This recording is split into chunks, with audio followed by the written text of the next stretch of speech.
Welcome to Her True Stories, where we share the real experiences of women who refused to be victims, who chose strength over sympathy, and who understood that sometimes the most powerful response to betrayal is calculated justice. I'm about to tell you a story that will change how you think about respect, revenge, and the price of underestimating the wrong woman. This is the story of Margot Ellison, a 62-year-old woman who taught a gold-digging bride exactly why you should never humiliate someone who has more power than you realize. If you've ever been publicly disrespected, if you've ever been told you don't matter because of your age, if you've ever watched someone manipulate and deceive the people you love, then you understand the fire that burns when injustice goes unchecked. Today's story is about what happens when that fire is channeled not into emotional outbursts, but into strategic, devastating, and permanent consequences. Before we begin, I want you to know that this channel exists for women who refuse to be invisible, who understand that wisdom comes with experience, and who believe that some lessons can only be taught through consequences. If that describes you, hit that subscribe button right now and ring the notification bell, because the stories we share here will remind you of your own strength and show you exactly what you're capable of when pushed too far. The story you're about to hear isn't just about revenge. It's about the power that comes from knowing your worth and refusing to let anyone treat you as less than you deserve.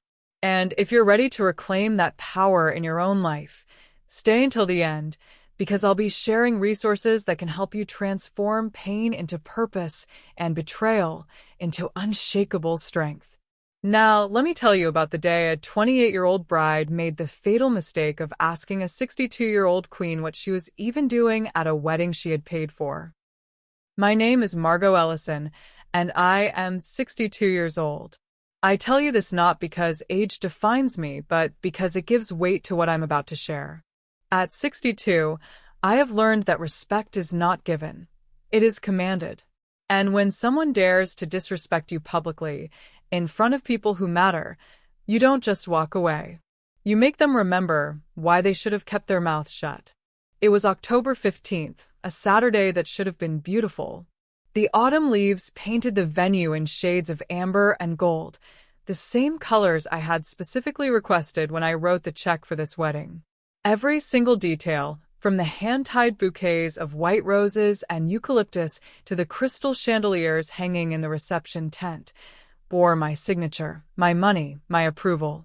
I sat in the third row, not the first where the mother of the groom traditionally sits, because Haley Danbury had made it very clear that I was an afterthought to this celebration. My son David's bride. The woman who was about to become part of my family whether I liked it or not. But let me be clear about something. I am not a woman who fades into the background. Even at 62, even with my silver gray hair swept into an elegant chignon and my grandmother's pearls at my throat, I commanded attention. I always have. The whispers that followed me as I took my seat weren't born of pity. They were born of recognition. Margot Ellison doesn't just attend events. She owns them. The ceremony was proceeding exactly as I had orchestrated it. The string quartet played Pachelbel's canon as the bridesmaids glided down the aisle in their dusty rose gowns. Then came Haley, 28 years old and glowing with the kind of beauty that believes it can conquer anything. Her dress, a custom Vera one that cost more than most people's cars, flowed behind her like liquid silk. My son David waited at the altar, 32 years old, and still believing that love conquers all. Still believing that his mother's concerns about his bride were born of jealousy rather than wisdom. Still believing that Haley Danbury loved him for more than his trust fund and his last name. I watched the ceremony with the same expression I wear during business negotiations, pleasant, attentive, and absolutely unreadable. But inside, I was calculating. You see, I had been planning this moment for months. Not the wedding, the reckoning that was about to unfold. The reception began smoothly enough. Guests mingled on the terrace of the country club, sipping champagne that I had personally selected and paid for. The photographer captured moments of joy that would later become artifacts of shame. The band, a jazz quartet from New York that had cost me $15,000, played background music while people celebrated what they believed was love. I maintained my composure through the cocktail hour, through the dinner service, through the endless parade of toasts that praised the happy couple. But I was waiting. Patience, I have learned, is the most devastating weapon in a woman's arsenal. It was during the father-daughter dance that Haley approached my table. She had changed from her ceremony dress into a shorter reception dress, also paid for by me, and her cheeks were flushed with champagne and confidence. She leaned down, close enough that I could smell her perfume, Tom Ford Neroli Portofino, a fragrance I had given her as a gift months earlier. "Margot," she said, her voice carrying just loud enough for the nearby tables to hear. "I need to ask you something." I looked up at her, my expression serene. "Of course, dear. What are you even doing here? You weren't invited yesterday." The words hung in the air like smoke. Around us, conversations died. Glasses paused halfway to lips. The string quartet continued playing, but the music seemed to fade into white noise. I have been insulted before. I have been underestimated, dismissed, and challenged. But never, never had someone questioned my right to exist in a space that I had literally paid to create. Never had someone been so foolish as to publicly humiliate Margot Ellison. I stood slowly, my movements deliberate and elegant. At 5'7" in my heels, I had to look down slightly to meet Haley's eyes. "You're absolutely right," I said, my voice carrying the kind of cold precision that had made me millions in real estate. "I should leave." Relief flickered across her face. She had won, or so she thought. "But first," I continued, reaching into my clutch for my phone, "I brought someone I think you should meet. A friend of yours." I sent a single text. "Now." "Who?" Haley asked, but her voice had changed. There was uncertainty there now, a tremor that suggested she was finally beginning to understand that she had miscalculated. "Someone who knows you very well," I said, my smile widening. "Someone who's been missing you terribly." The terrace doors opened, and a man stepped through. Tall, dark-haired, wearing a tailored navy suit that I had helped him select. When Haley saw him, when she realized who was walking toward us with purpose and barely contained rage, she made a sound I will remember for the rest of my life. It was the sound of a woman watching her world crumble in real time. "Hello, Haley," said Jonathan Blackwood, the man she had been sleeping with for the past 6 months. The man she had promised to leave my son for. The man who had no idea he was about to become the instrument of my revenge. Haley's knees buckled. She grabbed the edge of the table to steady herself, her face draining of all color. "Jonathan, what are you? How did you—" "Surprise," I said quietly, stepping back to give them room for what was about to unfold. "I thought your wedding guests should meet your other boyfriend." The silence that followed was absolute. Even the band had stopped playing, and I smiled. Before I continue with what happened next, let me pause and speak directly to you. If you've ever been publicly humiliated, if you've ever been told you don't belong, if you've ever been dismissed simply because of your age or position, then you understand the fire that was burning in my chest that day. If you've ever been told you're too old to start over, let me tell you, that's a lie. Your story isn't over, and you still have chapters left to write. Our best-selling book, Reclaiming Your Peace After Pain, is filled with simple, powerful steps to help you heal, rebuild, and fall in love with life again. Click the link in the description box and start your new beginning today. This channel exists because women like us, women who refuse to be silenced, dismissed, or forgotten, have stories that need to be heard. Stories that remind us that respect is earned, that dignity is non-negotiable, and that sometimes justice comes wrapped in silk and pearls. Subscribe now if you're ready to hear how a 62-year-old woman showed a 28-year-old girl what real power looks like. Hit that notification bell because this story is just getting started, and trust me, you won't want to miss what happens next.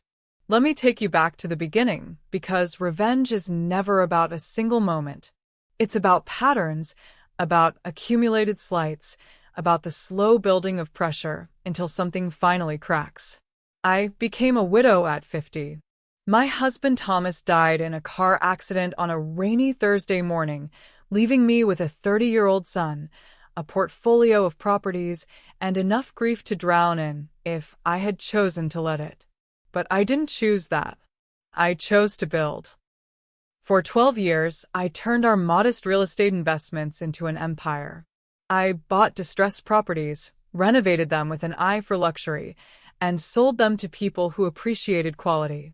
I learned to read market trends like tea leaves and human nature like an open book. By the time I was 60, I was worth more than most people dream of, and I had earned every penny through intelligence, persistence, and an absolute refusal to accept less than I deserved. My son David grew up watching me rebuild our lives from the ashes of loss. He learned to appreciate strength, intelligence, and integrity because those were the values I modeled every day. So when he brought Haley Danbury home 18 months ago, I knew immediately that she was wrong for him. It wasn't her background. I'm not a snob about money because I remember what it was like to worry about mortgage payments. It wasn't her age. 8 years is nothing when both parties are adults. It was something else. Something that set off every instinct I had developed over decades of reading people. Haley was beautiful, I'll give her that. Blonde hair that caught the light just right, blue eyes that seemed to hold promises, and the kind of figure that made men forget to think clearly. She was charming when she needed to be, sharp enough to hold a conversation, and smart enough to recognize opportunity when it knocked. But I saw through the performance. I saw how her eyes calculated the value of everything in my home during her first visit. I saw how she maneuvered herself into photographs at family gatherings, always positioned to look like she belonged. I saw how she asked innocent questions about David's trust fund, about my properties, about our family's financial planning. Most telling of all, I saw how she treated people she thought didn't matter. The housekeeper, whose name she never bothered to learn. The valet at restaurants who wasn't worth her attention. The elderly waiter at David's birthday dinner who moved too slowly for her taste. Character, I have learned, is revealed in how we treat people who can do nothing for us. Haley's character was as shallow as a puddle. But David was in love, and love makes smart men stupid. Every concern I raised was met with accusations of jealousy or interference. Every observation I shared was dismissed as a mother's inability to let go. So, I stopped voicing my concerns and started documenting them instead. I hired a private investigator 3 months after their engagement. James Morrison was discreet, thorough, and expensive, exactly the kind of professional I required. I didn't tell him to find dirt. I told him to find truth. Sometimes those are the same thing. The truth about Haley Danbury was ugly. She had been engaged before to a man named Jonathan Blackwood, who owned a chain of boutique hotels.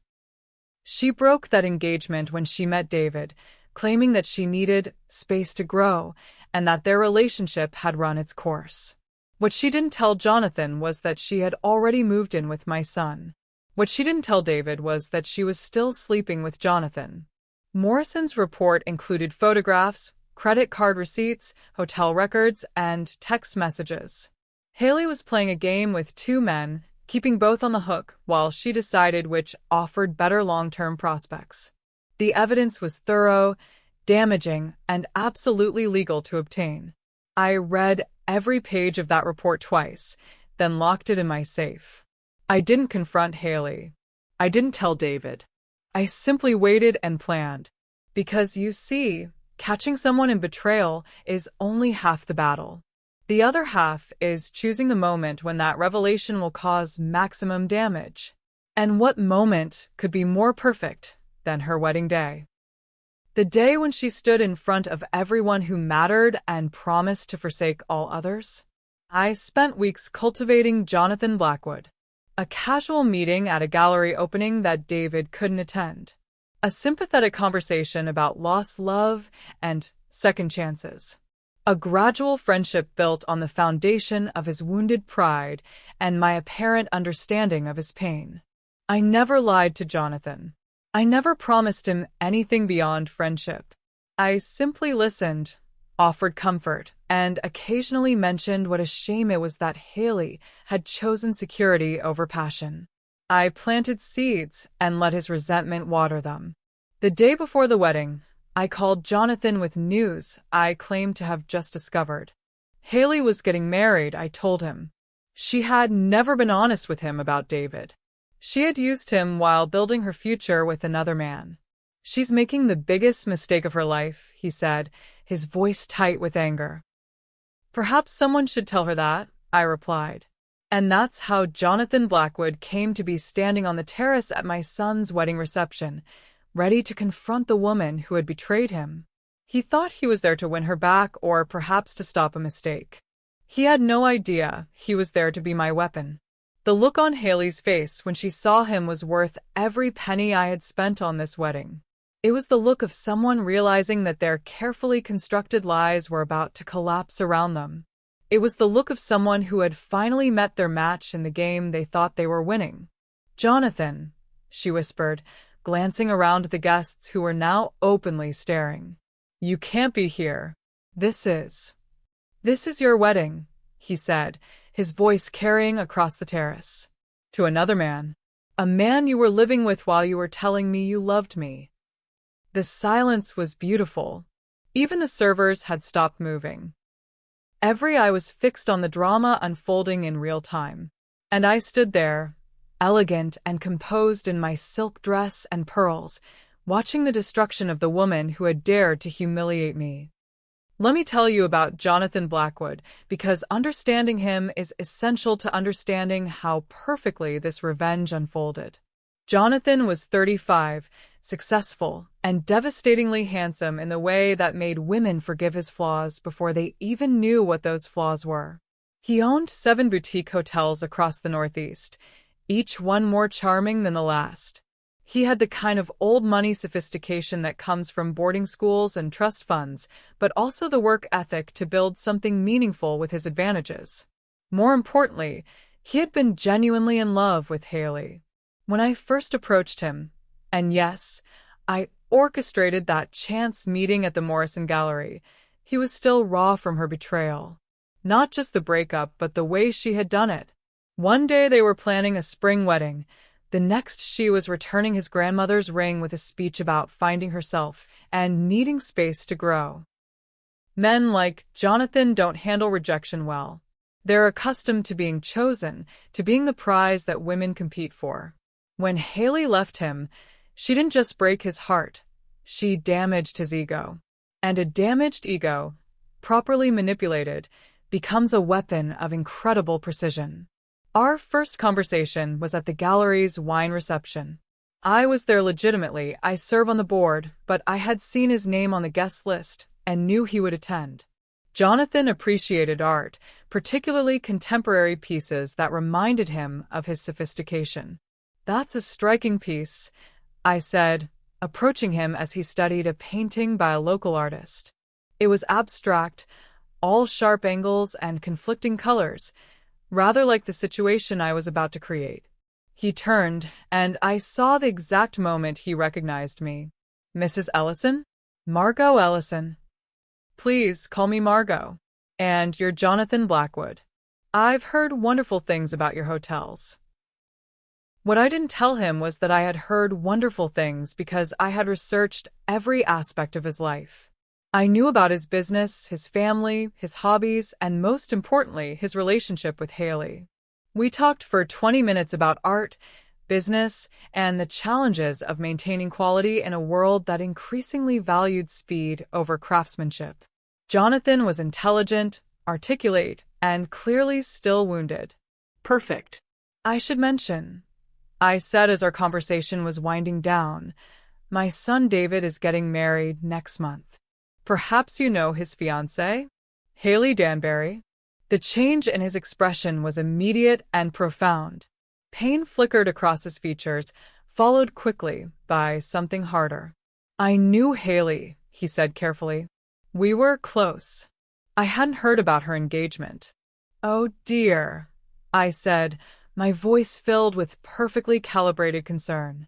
I hope I haven't said something I shouldn't have. I simply assumed, well, small world and all that. I let the moment hang between us, watching him process this information. Then, with the timing that had made me successful in every negotiation, I offered him exactly what he needed. Perhaps we could have coffee sometime? I find that in business, as in life, it's always valuable to have conversations with people who understand quality and integrity. He agreed, of course. Wounded pride rarely refuses an invitation to be soothed. Over the next several weeks, I became Jonathan's confidant. We met for coffee, for lunch, for gallery openings and charity events. I listened to his confusion about Haley's sudden departure. I offered sympathy for his bewilderment at her choice to end their relationship. I never criticized Haley directly. That would have been too obvious, too crude. Instead, I let Jonathan draw his own conclusions as I shared carefully selected observations about my future daughter-in-law. She's quite focused on security, I might mention. David's trust fund seems to give her great comfort. Or, I admire her ambition. She's very clear about wanting to position herself well in society. Or, most devastatingly, she seems to have a gift for telling people what they want to hear. Each comment was true. Each comment was delivered with apparent affection. And each comment planted seeds of doubt about Haley's motivations and character. 3 weeks before the wedding, I showed Jonathan the private investigator's report. Not all of it, just the parts that documented Haley's overlap between their relationships. The hotel receipts that showed she was still seeing him while living with David. The text messages where she professed love for both men simultaneously. I thought you should know, I said gently. I thought you deserved the truth about why she really left you. Jonathan's reaction was everything I had hoped for. Anger at being played, humiliation at being lied to, and something else. A desire for justice that I could work with. She made a fool of me, he said, his voice quiet but dangerous. Yes, I agreed. She did. David has no idea what she's really like. No. He doesn't. Someone should tell him. And there it was. The moment when my weapon became willing. I didn't suggest that he confront her at the wedding. I didn't have to. I simply mentioned casually that it was such a shame when good people were deceived.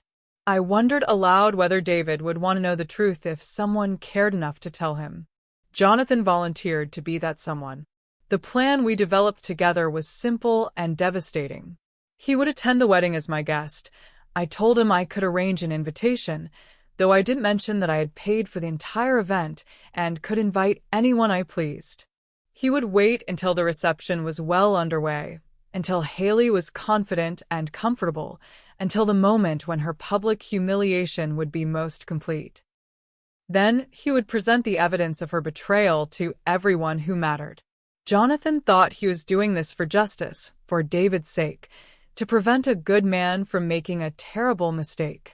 He had no idea that he was the instrument of my revenge against a woman who had dared to disrespect me. The beautiful thing about Jonathan was his righteousness. He genuinely believed he was doing the right thing, which gave him the moral authority to destroy Haley without looking like a jealous ex-lover. He was the hero of his own story, which made him the perfect villain in hers. Standing there on the terrace, watching Haley's face drain of color as she realized her past had arrived to claim her future, I felt the satisfaction of a plan perfectly executed. Jonathan stepped forward, his voice carrying clearly across the silent reception. "Ladies and gentlemen," he said, addressing the crowd with the confidence of a man who believed he was saving everyone from deception. I think there's something you all should know about the bride. The terrace fell silent in a way that only happens when people sense they are about to witness something extraordinary. Conversations died mid-sentence. Champagne glasses paused halfway to lips. Even the children seemed to understand that they should stop their playing and pay attention. Jonathan stood in the center of it all, commanding the space with the kind of presence that successful men learn to project. He was immaculately dressed. I had helped him choose the navy suit and silver tie, and he carried himself with the righteous anger of someone who believed he was exposing injustice. "I'm sorry to interrupt your celebration," he continued, his voice carrying to every corner of the terrace. "But I believe you all deserve to know who you're really celebrating tonight." Haley had gone completely white. She grabbed David's arm, but he was staring at Jonathan with the confusion of a man trying to process an impossible situation. "Who the hell are you?" David demanded. "I'm Jonathan Blackwood," he replied, extending his hand as if this were a normal introduction at a normal event. "I'm Haley's fiancé. Or rather, I was until she decided she preferred your trust fund to my love." The collective gasp from the crowd was audible. I watched faces as the words sank in, saw the moment when polite confusion transformed into scandalized attention. These were people who thrived on gossip, who lived for moments when their carefully ordered social world cracked open to reveal the chaos beneath. "That's not true," Haley said, but her voice was barely above a whisper. "David, he's lying. I don't know why he's here, but I have proof," Jonathan interrupted, reaching into his jacket for the folder I had prepared for him. "Hotel receipts, text messages, photographs. Would you like me to share them with your guests?" "This is insane," David said, looking between his new wife and the man claiming to be her other fiancé. "Haley, tell them this is crazy. Tell them you don't know him." But Haley couldn't speak. She stood frozen, caught between two worlds that were never supposed to intersect. The calculation in her eyes was visible as she tried to find a way out of this trap, but there was no escape route.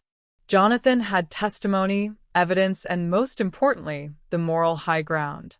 I positioned myself where I could see everything: Haley's panic, David's confusion, the guests' fascination, Jonathan's righteous fury.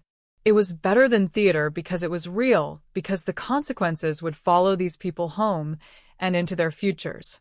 "Show them," I said quietly, my voice carrying just far enough to reach Jonathan. "Show them who she really is." He opened the folder with ceremony, like a lawyer presenting evidence to a jury. The first item was a photograph, Haley and Jonathan at dinner just 2 months ago, her hand on his, both of them looking intimate and happy. "This was taken at Le Bernardin in February," Jonathan announced. 2 months after she moved in with you, David. 2 weeks after she returned my grandmother's ring and told me she needed space to find herself." He held up another photograph. "This is from the Plaza Hotel in March. We spent the weekend there. She told me she was visiting friends." The murmur from the crowd was growing louder. People were craning their necks to see the evidence, pulling out their phones to record what was happening. This wasn't just scandal. This was social media gold. "Stop." Haley finally found her voice. "Please stop. This isn't, you don't understand." "I understand perfectly," Jonathan said. "You were engaged to both of us simultaneously. You were planning 2 weddings, living 2 lives, telling 2 men that you loved them while deciding which one offered the better future." He reached into the folder again and pulled out printed text messages.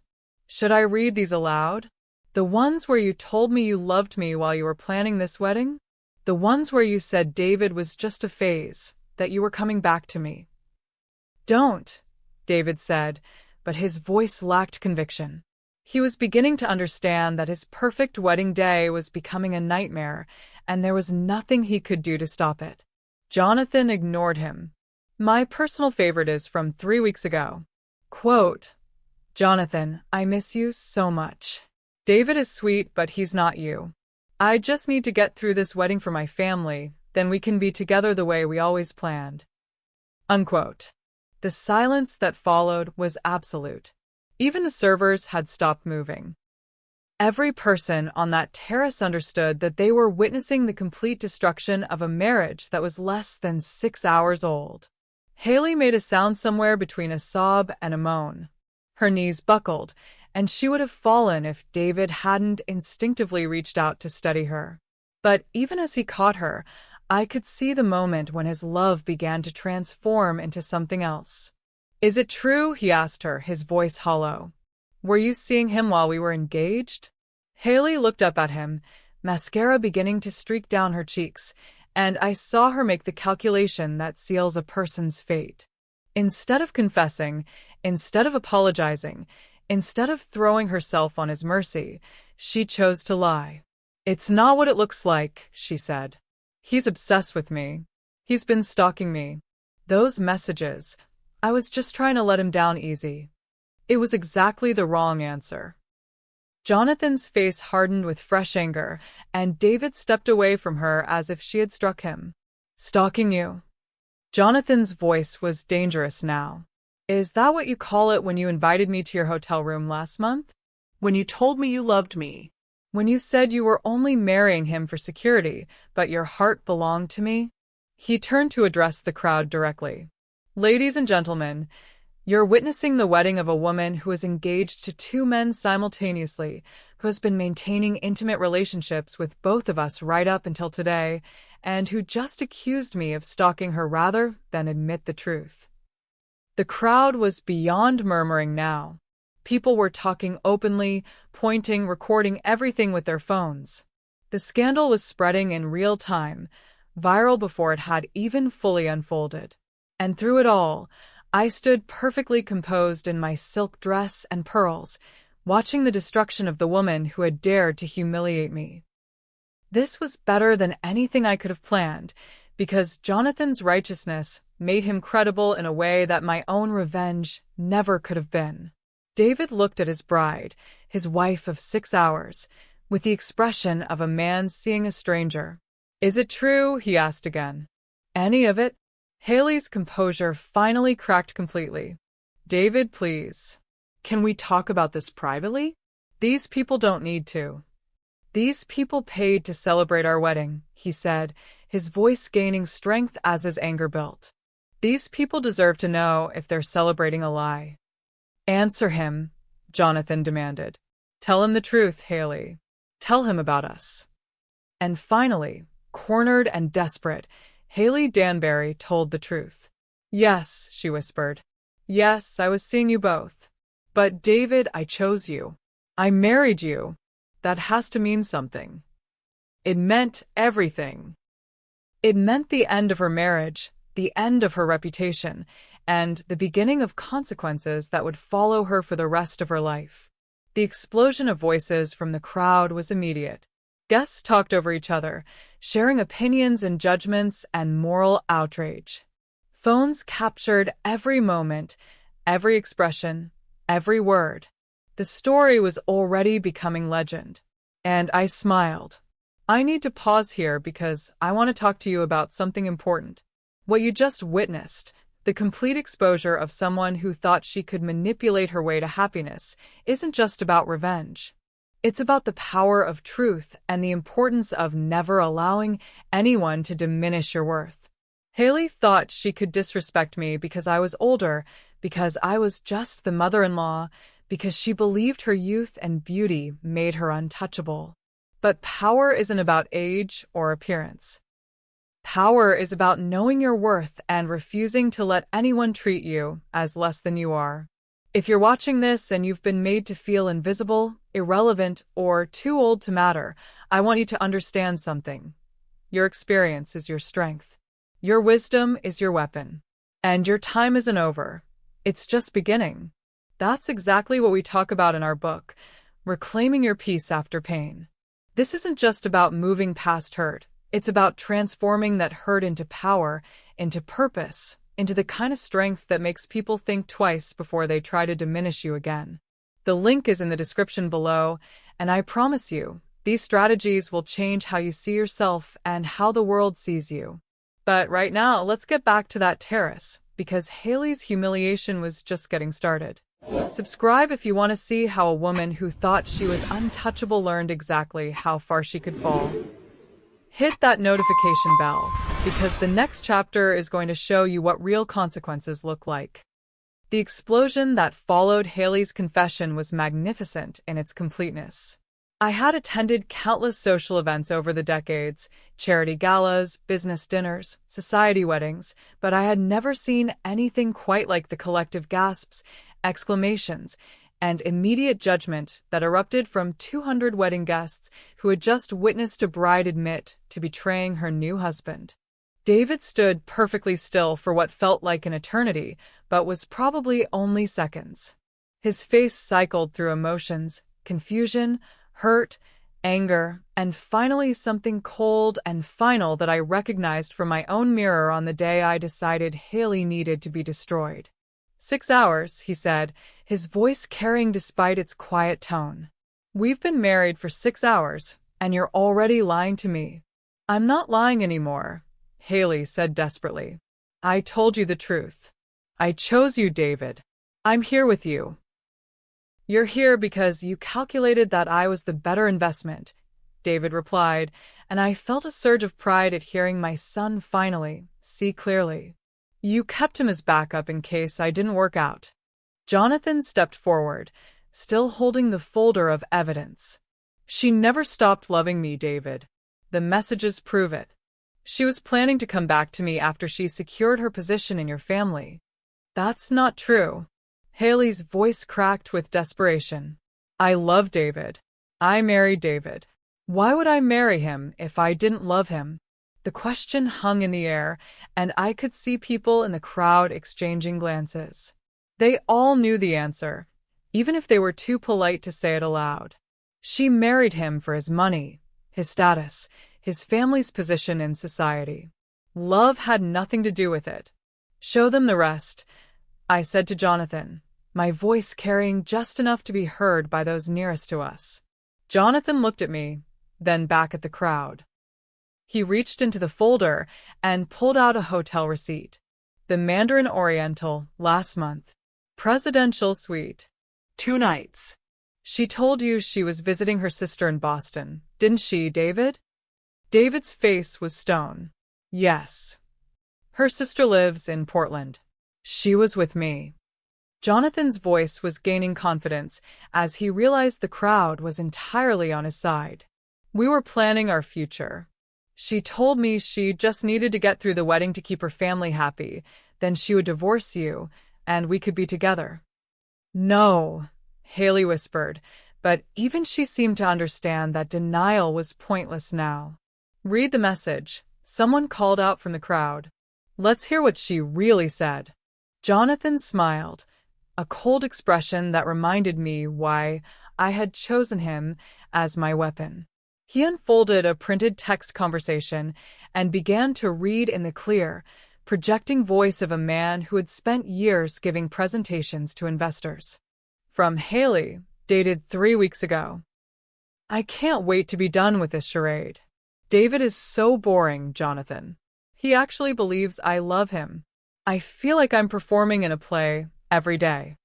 From me. Then why go through with the wedding? From Haley. Because his trust fund is worth $20 million and his mother owns half of downtown. Once I'm legally family, I'll have access to everything. Then we can be together for real. The collective intake of breath from the crowd was audible. Even I was impressed by the thoroughness of Haley's deception and the casual cruelty of her words. She hadn't just betrayed David. She had mocked him. David turned to look at his bride with an expression I had never seen on his face before.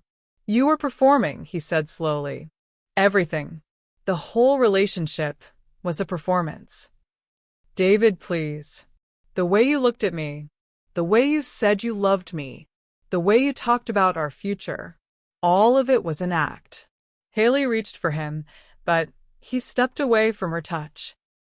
It wasn't all an act. Some of it was real. My feelings grew and changed, and "Stop," David said sharply. "Just stop talking.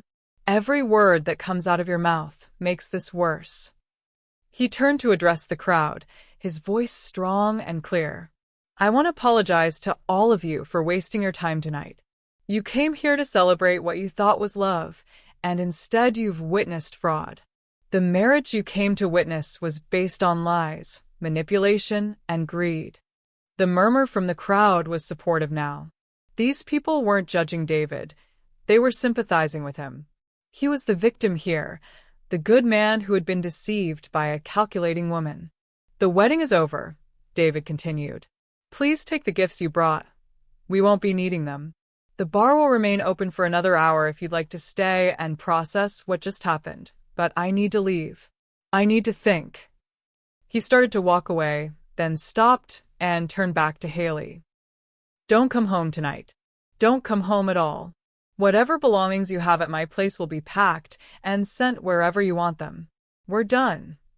"David, wait," Haley called after him, her voice breaking. "You can't just leave me here. This is my wedding too." He turned back one final time, and when he spoke, his voice carried the kind of quiet authority that I had taught him from childhood. "No, Haley. This was your performance. The wedding was just the stage." And with that, my son walked away from his bride of 6 hours, leaving her standing alone in her expensive dress, surrounded by 200 people who now knew exactly who she really was. The crowd began to disperse, but slowly, reluctantly. This was the kind of scandal that people would talk about for years, the kind of story that would be retold at dinner parties and social gatherings until it became legend. Phones were still recording, capturing Haley's humiliation for posterity. Jonathan approached her one final time. "You made your choice, Haley. You chose security over love, calculation over honesty. How's that working out for you?" She looked up at him with mascara streaking down her cheeks, her perfect wedding makeup destroyed by tears and shock. "Jonathan, please. You have to understand. I panicked. I was scared. But I do love you. I always loved you." "No," he said simply.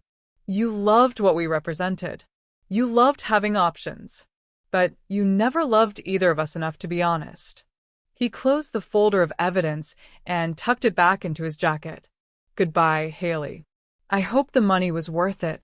And then he walked away too, leaving Haley standing alone in the center of the terrace, surrounded by the debris of her destroyed reputation. I approached her slowly, savoring this moment I had planned so carefully. She looked up at me with desperate eyes, as if I might be her salvation. "Please," she whispered, "please help me fix this. You're his mother. You can talk to him. You can make him understand." I smiled down at her, the same smile I had worn when she questioned my right to attend this wedding. "My dear," I said softly, "why would I want to fix this? This is exactly what I wanted to happen." The realization dawned to her eyes. "You planned this. You brought Jonathan here." "I invited a friend to share in our family celebration," I replied. "It's not my fault that friend had such interesting stories to tell." "You destroyed my marriage." No, darling. "You destroyed your marriage the moment you decided to betray my son." "I simply made sure everyone could see what you had done." I leaned closer, my voice dropping to a whisper that only she could hear. "You asked me what I was doing here. You told me I wasn't invited. Well, now you know. I was here to watch you fall. And it was even more beautiful than I imagined." Haley's legs finally gave out completely. She sank to the ground in her $1,000 dress, surrounded by the wreckage of her carefully constructed life. And I walked away, leaving her exactly where she belonged, alone, exposed, and facing the consequences of underestimating Margot Ellison. The story of Haley Danbury's wedding disaster spread through our social circle like wildfire through dry grass. By Sunday morning, less than 24 hours after the ceremony, I was receiving phone calls from friends, acquaintances, and even business associates who had heard various versions of what had happened. The beauty of social media is that it creates permanent records. By the time the sun set on Saturday, videos of Jonathan's revelation were circulating on Instagram, Facebook, and Twitter. The hashtag wedding disaster was trending locally, and someone had created a TikTok compilation of the most shocking wedding moments ever that featured Hailey's confession prominently. But the real damage wasn't happening online. The real damage was happening in the circles that mattered, the country club memberships, the charity boards, the business networks that had been Hailey's target all along. These people didn't need social media to spread gossip. They had phones, lunch dates, and decades of practice in social destruction. I spent Sunday morning in my garden, tending to my roses while my phone buzzed constantly with calls and messages. I answered selectively, speaking only to those whose opinions carried weight in our community. Margot, dear, I heard what happened at David's wedding. Is he all right? This from Patricia Morrison, who chaired the hospital's fundraising committee and whose opinion influenced charitable giving throughout the city. He's resilient, I replied, carefully pruning a particularly beautiful bloom. Obviously disappointed, but relieved to learn the truth before it was too late to do anything about it. And that girl, Hailey? What she did was unconscionable. I prefer not to discuss her, I said, which was the perfect response. It suggested both dignity and judgment, implying that Hailey was beneath my consideration while making it clear that I disapproved of her behavior. Similar conversations happened throughout the morning. Each person I spoke with would go on to have their own conversations, spreading the story further while positioning David as the innocent victim and Hailey as the calculating villain. By evening, the narrative was set in stone. Meanwhile, David had retreated to his apartment to process what had happened. I gave him space, but I made sure he knew I was available when he was ready to talk. Patience, as I have learned, is often more powerful than immediate action. Hailey, according to my sources, was having a very different kind of Sunday.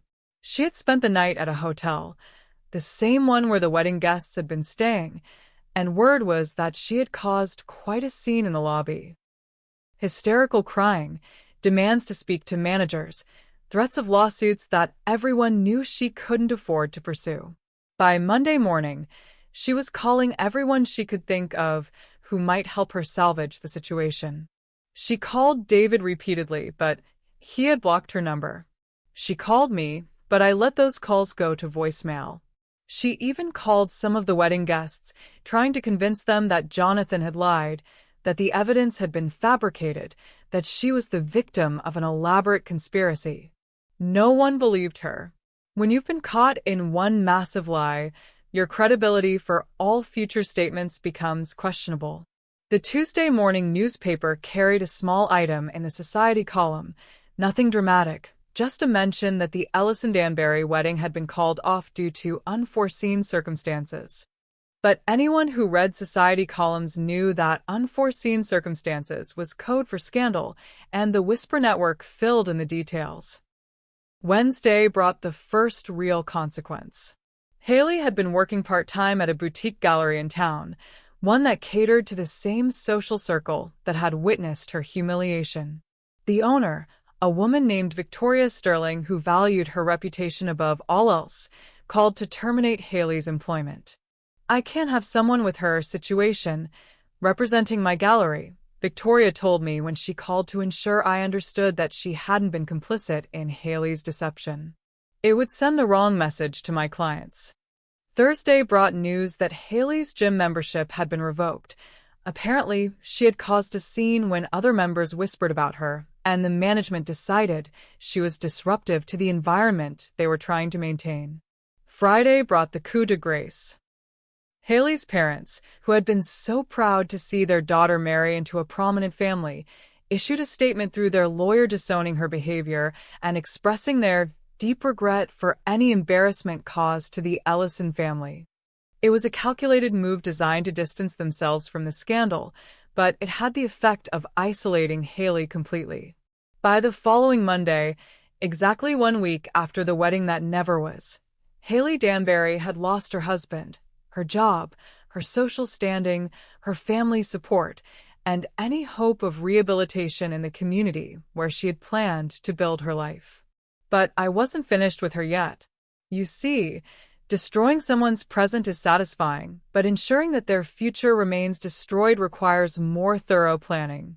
Haley was young, beautiful, and intelligent. Given time and distance, she might rebuild her life somewhere else, perhaps even find another wealthy man to deceive. I couldn't allow that to happen. The internet, as I mentioned, had already created a permanent record of her humiliation. But the internet is vast, and memories are short. I needed to ensure that anyone who ever searched for Haley Danbury would find the truth about who she really was. I hired a digital marketing firm, the same one that handled online reputation management for my real estate business, to ensure that the videos, articles, and discussions about Haley's wedding disaster would remain prominently featured in search results for years to come. It was a modest investment that would yield returns indefinitely. I also had my lawyer send letters to several gossip websites and society blogs, providing them with verified information about the wedding scandal. Not tabloids, I have too much class for that kind of vulgarity, but the type of high-end publications that wealthy people actually read. Within 2 weeks, Haley Danbury had become a cautionary tale whispered in country clubs and charity luncheons across 3 states. She was the woman who had tried to marry money by deceiving a good man, who had been exposed by her own words, who had lost everything because she couldn't resist the temptation to humiliate the wrong person. David, meanwhile, was recovering beautifully. The sympathy he received from our social circle was overwhelming. Invitations poured in from families who wanted to include the poor young man who had been so terribly betrayed in their gatherings. Several friends offered to introduce him to their daughters, nieces, and granddaughters. "I'm not ready for that yet," he told me when we had dinner together 2 weeks after the wedding. "I need time to trust my own judgment again." "That's very wise," I replied. "But don't let one calculating woman make you suspicious of all women. There are good people in this world who value honesty and integrity above material gain." "Like you, Mom." "Exactly like me." We smiled at each other across the table, and I felt the deep satisfaction of a job well done. My son was free, my family's reputation was intact, and the woman who had dared to disrespect me was facing consequences that would follow her forever. But the best part, the absolutely delicious part, was still to come. 3 weeks after the wedding disaster, Haley made her first and last attempt at extortion. She appeared in my office on a Thursday afternoon, bypassing my assistant by claiming to have an appointment that didn't exist. When she walked into my private office, I was reviewing contracts for a waterfront development project, the kind of lucrative deal that had built my fortune and would continue to sustain it long after people forgot Haley Danbury's name. I looked up from my documents to find her standing in front of my desk, and I had to admire her audacity. She had lost weight since the wedding, and her expensive clothes couldn't quite hide the fact that she was operating on limited resources. But she had dressed carefully for this encounter. A conservative black suit, minimal jewelry, an attempt to project professionalism and respectability. "Margot," she said, as if we were old friends meeting for lunch. "Miss Danbury," I replied, deliberately using her maiden name. What an unexpected surprise. "We need to talk." "I can't imagine what about." I set down my pen but didn't invite her to sit. "I believe everything that needed to be said was said at your wedding reception." She ignored the barb and took the seat across from my desk anyway. "I know you orchestrated everything that happened. Jonathan didn't just appear at my wedding by coincidence." "Jonathan Blackwood is a friend," I said calmly. "He was concerned about my son's welfare. You manipulated him. You fed him information and convinced him to confront me publicly." I leaned back in my chair, studying her with the same attention I gave to potential real estate investments. "Even if that were true, and I'm not saying it is, What would you propose to do about it? This was the moment she had been building toward, the reason for her calculated appearance and careful clothing choices. She reached into her purse and pulled out a tablet, which she placed on my desk. I've been documenting everything, she said. Your meetings with Jonathan, the private investigator you hired, the digital campaign to destroy my reputation. I have evidence of a coordinated conspiracy to destroy my marriage and my life. I glanced at the tablet without touching it. How enterprising of you. I want compensation for the damage you've caused. Financial compensation. And I want you to help me rebuild my reputation. Or I go to the press with proof that the wealthy Margot Ellison orchestrated the public humiliation of her son's bride out of petty jealousy. I smiled. I couldn't help myself. The situation was so perfectly, hilariously wrong-headed that laughter was the only appropriate response. Miss Danbury, I said, let me explain something to you about leverage. Leverage only works when you have something the other party values more than the cost of giving you what you want. I stood and walked to the window that overlooked downtown, my hands clasped behind my back. You seem to believe that I would be embarrassed or damaged if people knew I had orchestrated your downfall. But you're operating under a fundamental misunderstanding of my position in this community. I turned back to face her. I am Margot Ellison. I have been a pillar of this society for 30 years. I have donated millions to charity, served on countless boards, and built a reputation based on integrity, intelligence, and results. The idea that I would conspire against a woman who betrayed my son would make me more admired, not less. The confidence was draining from her face, but she pressed on. People don't like manipulation. They don't like wealthy women who use their power to destroy others. You're absolutely right, I agreed. They don't like manipulation, which is why they were so appalled by your behavior at the wedding. You manipulated two good men simultaneously, lied to everyone who cared about you, and planned to commit fraud by marrying my son under false pretenses. I walked back to my desk and picked up her tablet, examining it briefly before setting it aside. This documentation you've gathered, meetings between two adults, hiring a private investigator to verify information, ensuring that truthful stories receive appropriate attention, none of it is illegal, unethical, or even unusual. It's exactly what any protective mother would do when she suspected her son was being deceived. But the humiliation was entirely your own creation, I interrupted. I didn't write those text messages to Jonathan. I didn't plan your elaborate deception. I didn't force you to lie to my son for months. All I did was ensure that the truth came to light at the most appropriate moment. I sat back down and regarded her with the patience I might show a slow student. Let me explain your actual situation, Miss Danbury. You have no job, no social standing, no family support, and no prospects. Your reputation is destroyed, your credibility is non-existent, and your name is permanently associated with deception and greed. Her hands were shaking now as the reality of her position became clear.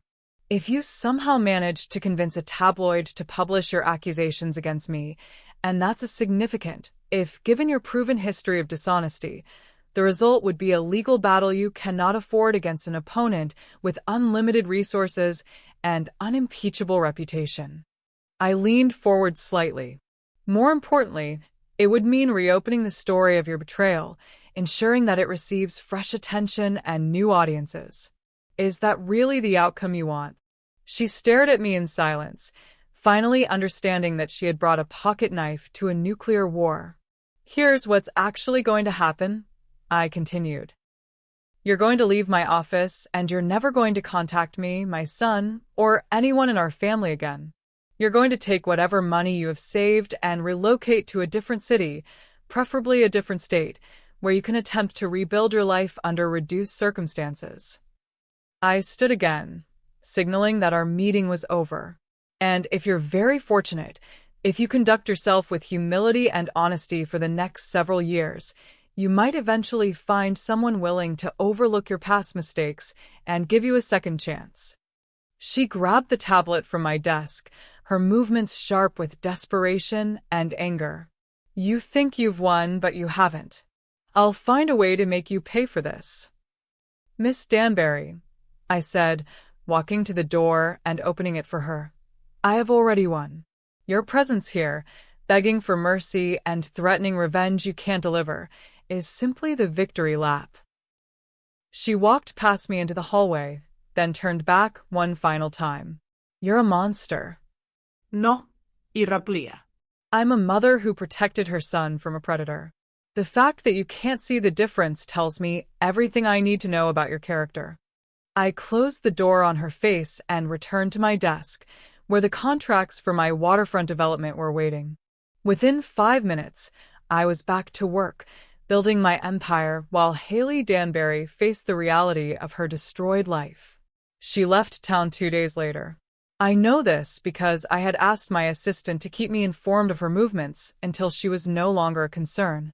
She drove south in her leased BMW, a car she would have to return within the month when she could no longer afford the payments, with everything she owned packed into the back seat.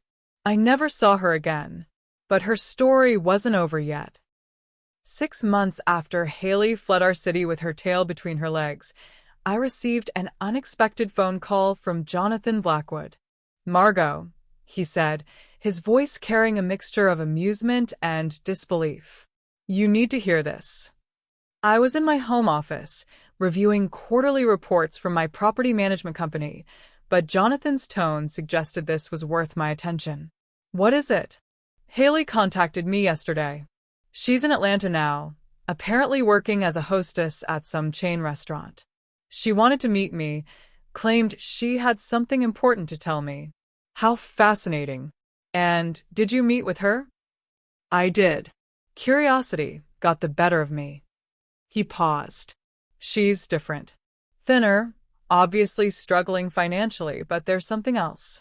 She's desperate in a way that goes beyond money. I set aside my reports. Desperate how? She begged me to help her get back on her feet. Said she'd learned her lesson, that she understood now what really mattered. She offered to come back to me, to be the woman I deserved, if I would just give her another chance and help her rebuild her life. And what did you tell her? Jonathan's laugh was cold.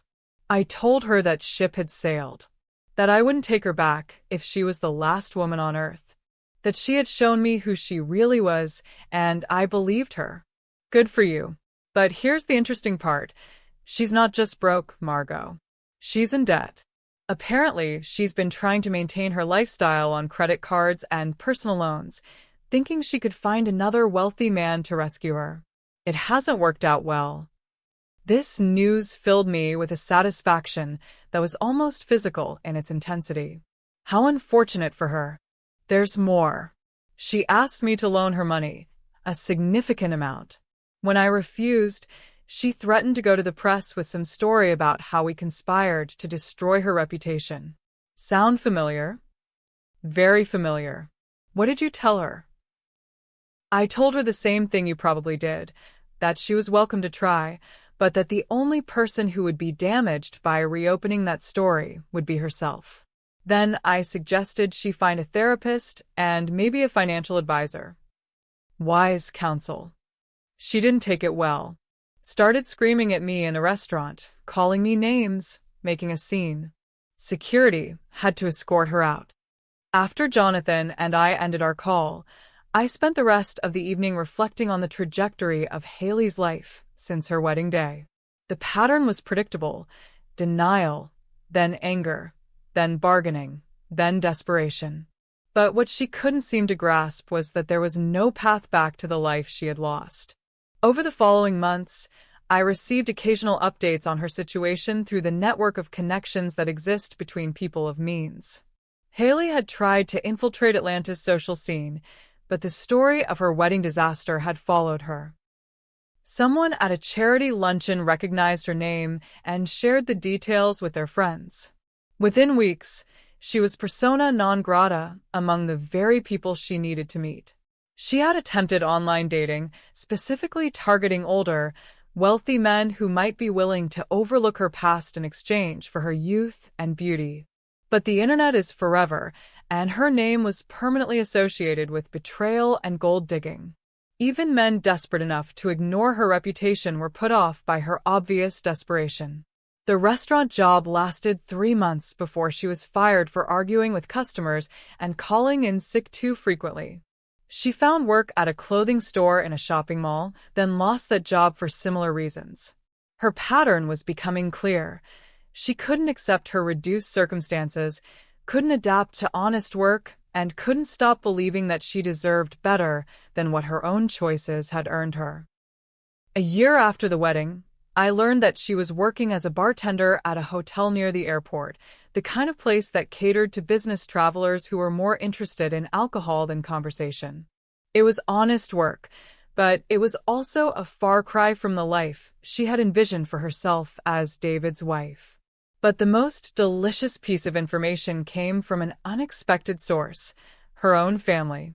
Her mother called me on a Tuesday afternoon, her voice tight with embarrassment and desperation.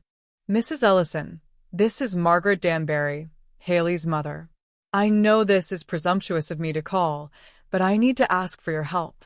I had met Margaret twice, once when David first introduced Haley to our family, and again at the engagement party I had hosted. She was a pleasant enough woman, middle class and hardworking, who had clearly been proud of her daughter's apparent success in landing a wealthy husband. "Mrs. Danbury," I said carefully, "what can I do for you?" "It's about Haley. I know what she did was wrong. I know she hurt your son terribly, but she's still my daughter. And she's not well." "I'm sorry to hear that. She's been calling us constantly, asking for money, blaming us for not supporting her after the wedding. She says it's our fault that she's struggling because we didn't stand by her when she needed us most." I could hear Margaret's exhaustion through the phone. She's demanded that we take out a second mortgage on our house to loan her money for a new start. When we refused, she threatened to tell everyone that we abandoned her, that we're terrible parents who don't care about their daughter. That must be very difficult for you. "Mrs. Ellison, I need to ask, is there any possibility that your son might consider, I don't know, some kind of reconciliation? I'm not asking for him to take her back, but maybe if he could just talk to her, help her understand that she needs to move forward instead of dwelling on the past." The desperation in her voice was palpable, and I felt a moment of sympathy for this woman whose daughter's choices had destroyed not just her own life, but caused collateral damage to everyone who loved her. "Mrs. Danbury," I said gently, "I understand your position as a mother, but I think you know that what you're asking is impossible. Haley made choices that hurt my son deeply. He has moved on with his life, and asking him to revisit that trauma would be unfair to him." I know. I just thought, maybe there was some way. "The kindest thing you can do for Haley is to encourage her to seek professional help, both psychological and financial counseling. She needs to learn to accept responsibility for her choices and build a new life based on realistic expectations. We've tried. She won't listen. She's convinced that if she could just get one more chance with David or with that other man, Jonathan, everything would go back to the way it was supposed to be. And there it was, the core delusion that was keeping Haley trapped in her spiral of failure and desperation. She still believed that her happiness depended on external rescue rather than internal change. She still thought she could manipulate her way back to the life she had lost. "Mrs. Danbury, I'm going to give you some advice that might sound harsh, but it comes from a place of genuine concern. Stop enabling her. Stop giving her money. Stop listening to her threats. Stop trying to fix her problems for her. Until she faces real consequences, until she has no choice but to rebuild her life from scratch, she will continue to believe that someone else is responsible for her salvation." The silence on the other end of the line lasted so long I thought she might have hung up. Finally, "You're right. I know you're right. It's just so hard to watch your child destroy themselves." I understand completely. But sometimes the most loving thing you can do is let someone hit bottom so they can begin the climb back up. After we ended the call, I sat in my office feeling the deep satisfaction of a lesson fully taught. Haley's downfall was complete not because I had destroyed her, but because she had never learned to build anything real or lasting in her life. She had relied entirely on manipulation, deception, and the exploitation of others' emotions. When that foundation crumbled, she had nothing left to stand on. I want to pause here to speak directly to anyone listening who has ever felt powerless in the face of someone else's manipulation. What you're witnessing in Haley's story isn't just the consequences of betrayal. It's what happens when someone builds their entire life on lies and exploitation. The truth is, people who operate the way Haley did rarely change until they're forced to confront the reality of their choices. They don't learn from gentle corrections or second chances. They learn from consequences that are so unavoidable, so complete, that denial becomes impossible. This is exactly what we explore in our book, Reclaiming Your Peace After Pain. It's not just about healing from what others have done to you. It's about recognizing manipulation when you see it, protecting yourself from people who would exploit your kindness, and understanding that sometimes the most loving thing you can do is allow someone to face the natural consequences of their actions. If you've been manipulated, betrayed, or taken advantage of, this book will show you how to rebuild not just your life, but your ability to recognize and deflect people who would harm you. The strategies we share aren't about revenge. They're about empowerment, boundaries, and never again allowing anyone to treat you as less than you deserve. You can find the link in the description below. Don't wait for someone else to validate your worth. Start reclaiming your power today. But right now, let's return to Haley's story, because her final chapter was still being written. And trust me, it was even more satisfying than what came before. 2 years after the wedding that destroyed her life, Haley Danbury made one final, desperate attempt to reclaim her past. She appeared at my front door on a rainy Thursday evening in November, looking like a shadow of the woman who had once believed she could humiliate me with impunity. I was in my living room, reading beside the fireplace with a glass of wine, when my housekeeper informed me that someone was at the door claiming to be family. I knew immediately who it was. Only Haley would be audacious enough to claim such a connection after everything that had happened. When I opened the door, I had to suppress a sharp intake of breath. The woman standing on my doorstep bore little resemblance to the confident bride who had questioned my right to attend her wedding. She had lost significant weight, her blonde hair was dull and poorly maintained, and her clothes, while clean, were obviously inexpensive and ill-fitting. "Hello, Margot," she said, her voice hoarse from crying or shouting or both. "Miss Danbury." I made no move to invite her inside. "What are you doing here? I need to talk to you." Please. "Just 5 minutes." I considered sending her away immediately, but curiosity won. I wanted to hear what possible argument she could make, what final card she thought she had to play. She offered a pathetic apology, claiming she had changed, begging for work, for a second chance. But I saw through her performance immediately. This wasn't genuine remorse, it was desperation disguised as contrition. "Miss Danbury," I said, walking to the door and opening it, "let me explain your situation one final time. You are not a victim of circumstances. You are not a good person who made bad choices. You are a predator who finally encountered someone more dangerous than yourself." She paused in the doorway, and for a moment I thought she might finally accept defeat. Instead, her desperation transformed into anger, the same ugly rage I had seen glimpses of during her wedding disaster.